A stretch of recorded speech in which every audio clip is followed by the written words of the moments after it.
Hello, welcome back to Serenity Soul. This is episode 3 of my vlog series. How are you doing today? Happy Father's Day. I have a bunch of different topics I want to talk about today. I want to start by apologizing to everyone. I had family in town for 2 weeks, so I took a break from social networking. I didn't give anybody really a good notice of when the next show was coming up and what I would talk about, but I do have a bunch of things I want to share with you guys, and a couple of updates as well as far as what's going on with Serenity Soul. I know I've mentioned in the past, July 1st is going to be the date that I plan on deactivating the Podomatic page. In preparation for that, I will be putting out probably more vlogs in the next 2 weeks leading up to July 1st. I want to basically pick and choose my favorite podcasts from Podomatic, play a couple of snippets of them, and talk about some of the things that was going on in my life that may have contributed or inspired me to make those podcasts. So if this is your first time listening and you're not too familiar with the format, I'll have all the links attached to this video. You can go over to Podomatic, download free music. You can do some good reading. Part of what I do here at Serenity Soul is I do promote good music, but it's also a good outlet for me to do some writing, some reading. So I encourage others to use the links that I send, go over to the website, listen to some music, download free music, do some reading, and follow me on this journey that I've been on for the last 6+ years.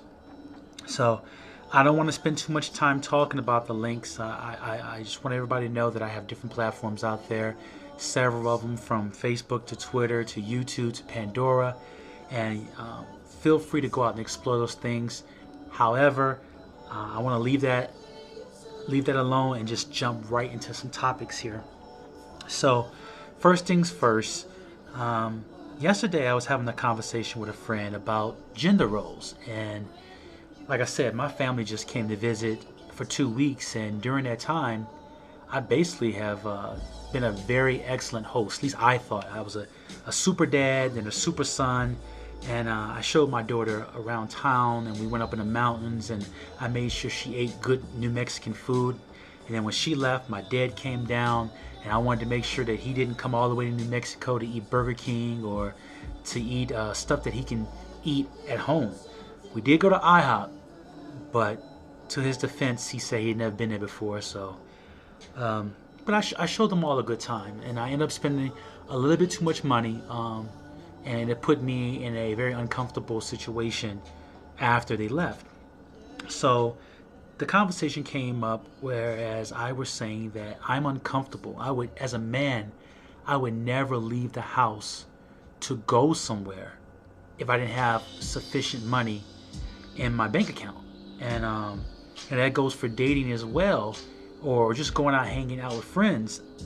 If I don't have that safety cushion or that resources that I need, I don't leave the house, because everything I need, the bills are paid, I got food in the refrigerator. If something was to happen, I would hate for me to have to spend money I really don't have. And then if I get out in the streets, I'm the type of guy that if I get out there and I see something I want, I don't like waiting. I'm very impatient and very I can be very impulsive at times. So I try to stay away from the store, stay from outside, because I'll be tempted to buy something. And that led to a conversation about gender roles. And I guess more importantly, we talked about who is the dominant figure in a relationship, or just dominant, period. And the statement I made, even though it wasn't a chauvinistic statement, it came across as chauvinistic. And I was like, wait a minute, are my views chauvinistic? So I want to share a couple of things that have gone on in my life and things that how I look at them, and I want you guys to tell me, am I chauvinistic? Because I don't think I am. So quite recently I was in a relationship with someone who I've expressed in the past, way out of my league, as far as I've always been the type of guy that in a relationship, I'm the provider, I'm the protector. And I always felt like it was on my shoulders as a man to hold up that role in the relationship. And that didn't necessarily mean the women weren't capable, but I just felt like a strong sense of pride in that relationship to protect, provide, pay the bills, do things that I thought a man should do. And again, if I didn't have the money, I didn't feel like I was a man. Then I met a woman who made way more than me and was able to do everything on her own. And in that relationship, as time went on, I felt like my role or my duty as a man was stolen, or I was being stepped. I don't know. I felt insecure. Let's be honest. I felt insecure because this woman, all she needed from me was just love. And she didn't need me to pay bills. She didn't need me to do this, do that. She just wanted love. And it was strange to me, to the point where I was like, well, this woman doesn't need me, so she could easily just leave me. She can leave me alone and never really miss me, because she does everything herself. And I guess that insecurity and my so-called definition of what a man would be got in the way of that relationship, and then that relationship ended. And as I look back on it, I'm like, what about that did I have a problem with? And I always feel a man in a relationship is supposed to be the dominant. He's the head of the household. But that's not to say that a woman can't lead. So the conversation went a little further after I made this chauvinistic comment that men should lead. That's what I said. Men are dominant. Men should lead. And as I look back on it, yeah, that was kind of a powerful statement. And I've been called chauvinistic, or having chauvinistic views. So I had to pause for a second, because I'm like, maybe that's what's wrong with me, or maybe I need to tailor how I feel. So my thing is this: how can a woman really respect a man or look to a man for that leadership if he's not handling his business?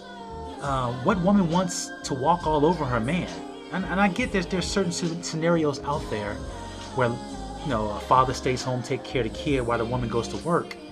But I feel like there has to be some type of balance there, because if the man is doing all that and the woman's doing all the work and she's paying all the bills, does she respect him? Does that man respect himself? And I get it. There are certain scenarios, unique scenarios out there where that works.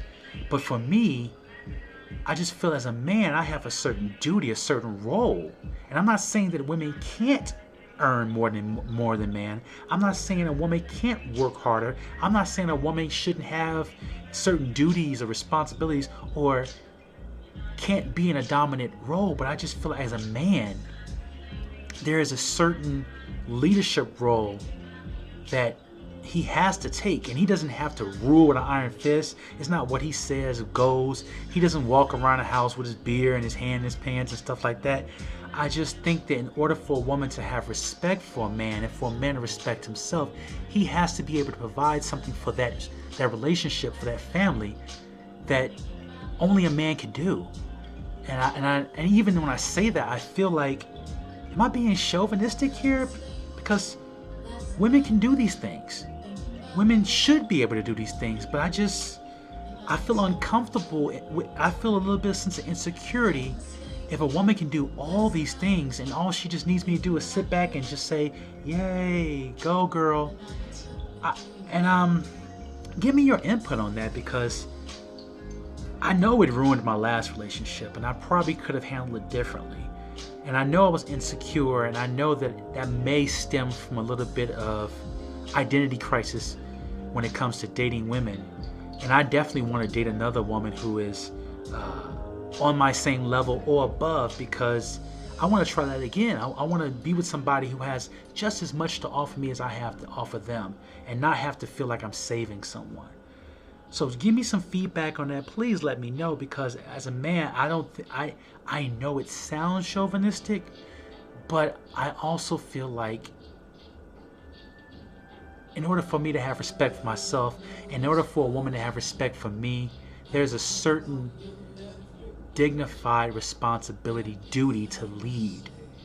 And no woman wants a passive man that she can walk all over. So give me some feedback on that.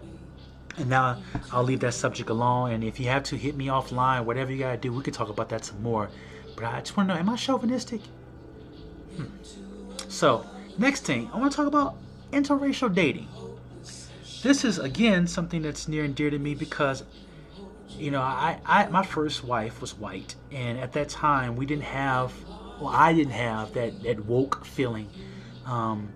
The social climate, the political climate wasn't as heated as it is right now. I mean, there was always issues out there, but at that time, I got married just because I thought it was the right thing to do, and I wasn't really concerned with race, even though others said that that was a problem, or that it would be a problem. And as I've gone on and transitioned through life, I've dated more, and I've found myself trying to lean towards dating black women.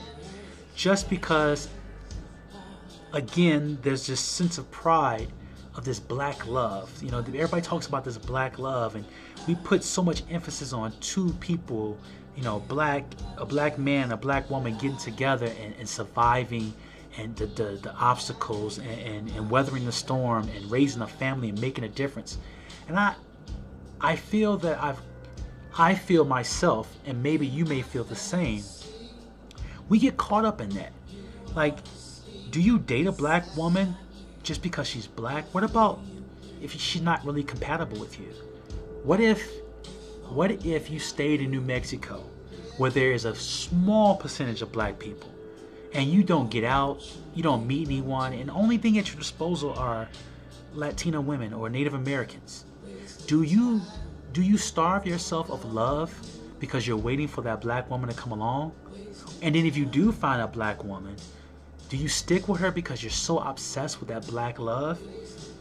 And I bring that up because black love is important to me, because I think that as I talk, as I express myself, as I relate to another person, having someone on that same wavelength, that same energy, that same, having that same perspective of America and the world and just life in general, there's some things you don't have to explain. There's a sense of pride in both of you to be two black people, in this world where, things are going on and the world's trying to separate us and put us in boxes and put us in prison. I mean, there's just so much stuff going out there. And I think there's a lot of pride that a black man, a black woman can have. And I think Latinos do it good. I think that white people do it good. I think a lot of different races do it very well, where they stick with their own and they're able to flourish. And it's now all of a sudden, it's so beautiful again, because for a second, I thought that we were kind of like, since we were free to date whoever we wanted to, we were just losing our minds. And now we've gotten back to this sense of pride of dating our own. But are we limiting ourselves? Or are we settling because just because somebody's black doesn't necessarily mean they're right for you? So I'm curious, because like I said, I stay in New Mexico and I'm getting ready to move down to Arizona, and I'm pretty sure the dating pool for finding another black woman is going to be very shallow. Do I starve myself of love? Do I date someone but have one foot out the door because I'm waiting for that black woman to come along? Or do I just jump in and whoever's compatible with me, regardless of color or religion, do I just say, hey, we're compatible, we should be together? And then I've also thought about this one question. Can you still be woke if you date someone outside your race? Because here I am, all these lovely, poetic, these quotes I put out, these proud statements I put out about black love and black pride. Would people look at me differently if I was dating a white woman? Would people have a sense of that I sold out, or would they understand that I was in a situation where I fell in love with the person that was the best person for me? So again, hit me back with some comments on that, because that is something I'm really, really pondering over as I look forward towards the future. And let's see, my last topic before I wrap this all up, Bill Cosby. So just recently, happy Father's Day, Bill Cosby. Very recently, a verdict was coming out. I think the jury was deadlocked, and they, I guess, whatever happened, the guilty verdict did not happen. And I know for whatever reasons, and I don't want to say black people, but I'm going to say it. Black people have this thing where when a celebrity, when a black celebrity gets attacked for a crime, he's like, oh no, he couldn't have did that. They're just trying to take him down. So I got to throw my 2 cents in this. And I feel like this could actually take off, and I might end up talking about R. Kelly, but I want to save that conversation maybe for another day because I got limited time here. So I want to talk about Bill Cosby, the act, not Bill Cosby, the human being, okay, or the man. So everybody has their opinions about what happened to Bill Cosby, and we all talk about how, you know, he was our childhood. He was Cliff Huxtable. He was Fat Albert. He did so much for our people, but he also did so much for the world and offered them a different perspective, a different higher enlightenment about culture, race, and stuff like that. So a lot of people get real sensitive when people attack Bill Cosby or certain figures because they think about all these beautiful things they've done and they're just trying to take him down. Well, let's talk about this for a second. So Bill Cosby has admitted of giving women drugs. Whether it was consensual or not, he admitted that he gave women drugs. Let me say that again. He's admitted in court, supplied documents saying that he gave women drugs. Can we please stop right there? You don't need anything else. No. You are entitled to your opinion, but please hear me out here. If you could have sex with a woman, if you know you could have sex with a woman, if you know she likes you, you like her, why do you need to drug her? What can you possibly have to gain? Why, if that woman is willing to do whatever with you, what's the point of giving her a drug? Because she's already ready. She's already wants you. So you're Bill Cosby, famous, rich, women at your disposal, women who would love to be with you. Not to mention you're married. So let me throw that out there too. You're married. Okay, and don't tell me that Bill Cosby's wife did not know what was going on. She had to know. Every woman knows. But you're Bill Cosby. You're rich. You can have any woman at your disposal. Women would throw themselves at you. And you giving them drugs? Like, why? What could you possibly be trying to do with these women that you couldn't do to them while they were sober? Like, if I'm in a relationship, if I'm married, and I have to get my wife drunk to have sex with me, what is that? I mean, I'm still trying to wrap my head around that just because he's a celebrity, he gets this special treatment or this pass. But if Joe Schmo goes to the bar, meets a woman, she's vibing him, he's vibing her, they both want to have sex, and he says, here, take this pill. Why? And then everybody's gonna say, well, you know, the next morning she wakes up, she doesn't barely remember anything, and, you know, she's feeling a little groggy or whatever there. And you mean to tell me that's not rape?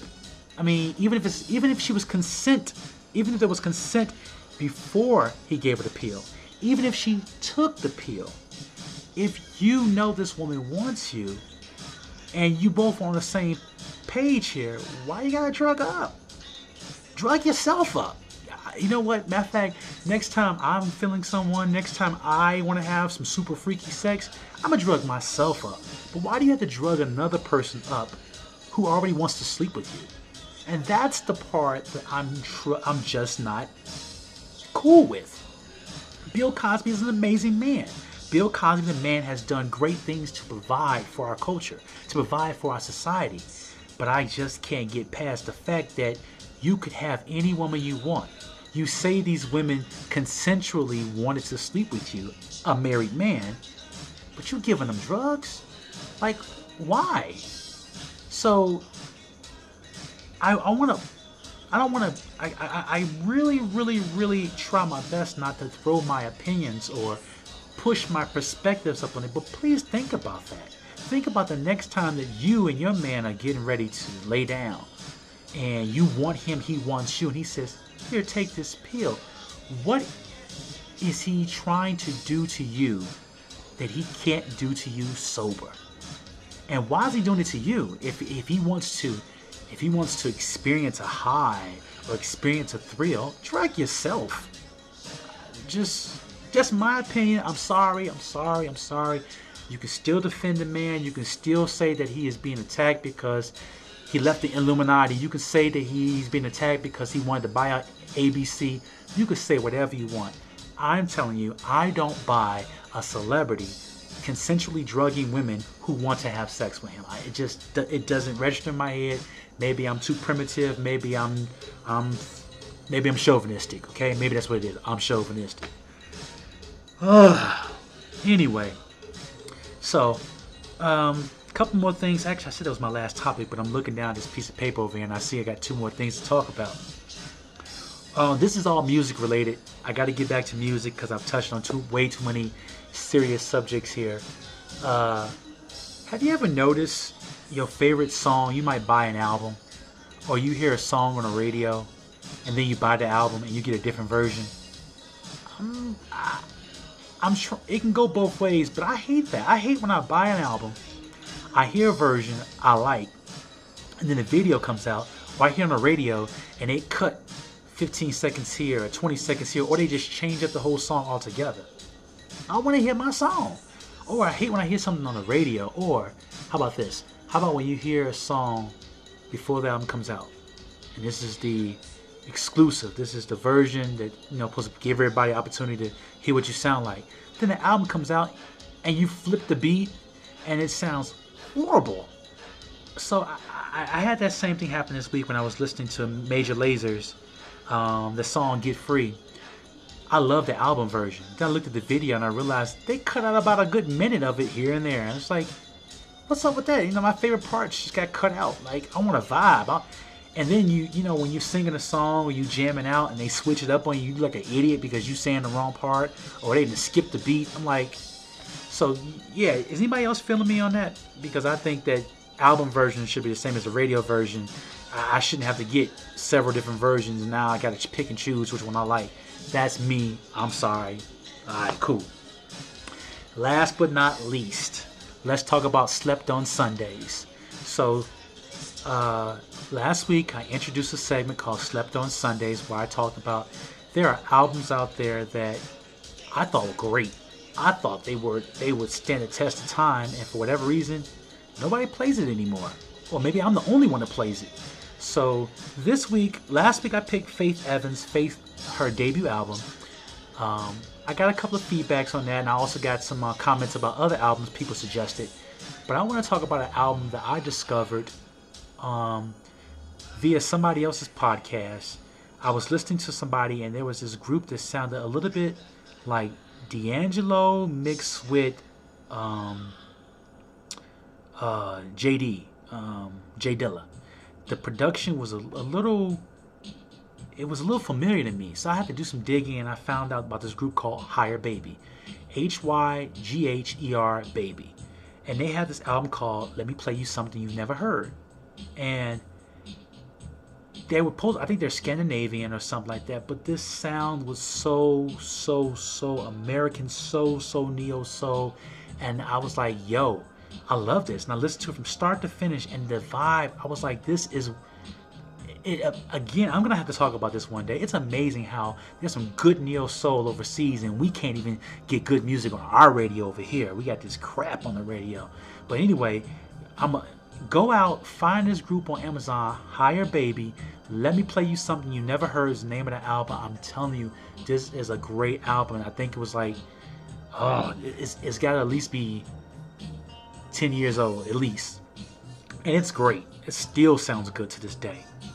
So that's my Slept On Sunday segment. I look forward to posting this video, and I'm ready. Am I a chauvinist? I want to know. Am I a chauvinist? Tell me how you feel about black love and interracial dating. Tell me about these gender roles that you think, and tell me what do you do when you lack the opportunity to meet somebody your own race.